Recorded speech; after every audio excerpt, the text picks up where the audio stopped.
Hey, what's up? I'm X, and I do everything in Runescape. PvM, PvP, skilling, unfortunately. You name it, I do it. How did I get to this point? How did I gain the abilities? And why is there no training guide for higher level PvM? In between my pushing for 1,000 subscribers, please help me, I have shown many players in my clan that one of the most important things you can do to get better at the game is to learn or even master the hollowed sepulcher. Now listen, that might sound strange, but here's why I believe that the sepulcher is the best way to beef up your RuneScape ability. Your movement in RuneScape is just about the most important thing that there is. Most high-level players will be able to tell you that you can't do damage if you're dead. If you're dead, you probably got that way from moving into or away from something too fast or too slow. There aren't many safe places in RuneScape to practice your clicking and movement, quite like the sepulcher.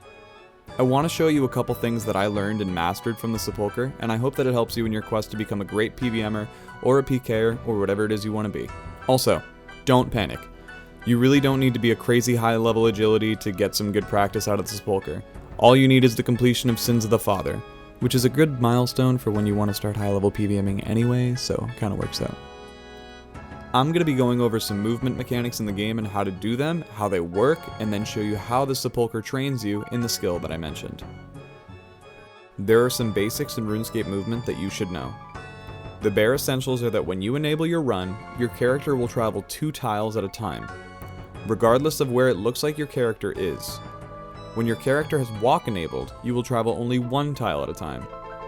If you've ever found yourself in a situation where you think you can reach a monster but you're actually being dragged in, it's because the tile you can reach the monster on is actually 1 tile ahead of you. If you have your run enabled, because your character travels 2 tiles at a time, you will move 2 tiles ahead instead. To negate this, you can just step 1 tile ahead of where you're being pulled in from. Going back to the 2 tile movement, you can utilize this information by doing what's known as a tile skip, meaning that you put a tile in front of you that you'd like to skip, and then run to the tile across from it. Because you move 2 tiles at a time, you will effectively never have stood on that dangerous tile. Take Zback and his acid here for instance. I make sure that I'm stood at a spot that will allow me to move in a 2 space at a time interval to avoid the poison. You can use this in almost every raid and basically everywhere in RuneScape with very few exceptions. In the sepulcher, there are little grids of glowing blue and yellow lights that will send you forward or backward, respectively. This grid right here, for instance, has a blue tile in the middle of both traps. By standing at the start of the grid and running straight across, I never run the risk of being sent backwards by a yellow portal. Your true tile. If you're just getting into serious RuneScaping, you may have heard the term true tile. A true tile is where your character actually is. The animation is misleading, and as you are often several tiles ahead of where it looks like you are. Many players use the Tile Indicators plugin to not only highlight your destination tile, but your true tile that will run along with you to your destination. It will give you a live idea of where your character actually is. There are a myriad of uses for this in the game. In the sepulcher, there are statues that shoot out arrows down long paths. Your goal is to get past the arrow fire and to the next obstacle. One statue will not shoot. The sepulcher can be frustrating when you don't know why you're being hit by arrows, because it looks like you're in the right spot. Practicing these arrow traps will make you a master at knowing where your character is and how to get away from them very fast. Now that you know the very basics of movement, you may have already found yourself a lot more confident in your abilities of movement. The sepulcher is a safe and fun way to constantly up the ante on what you can manage and still be composed.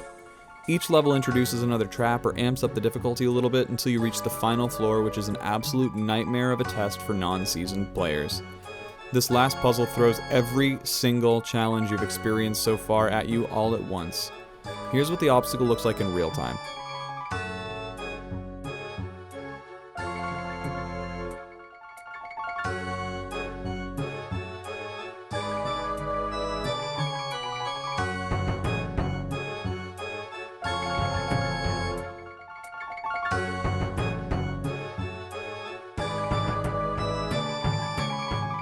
While I know that getting 92 agility for the first floor is daunting, I don't think you really need to get to the last floor to become competent or comfortable with movement. Obviously, this is just a blueprint for what you could do with these newfound skills, but I hope you find it helpful, and I hope you can apply it in your own game. Thank you for watching, please subscribe, and I will see you next time.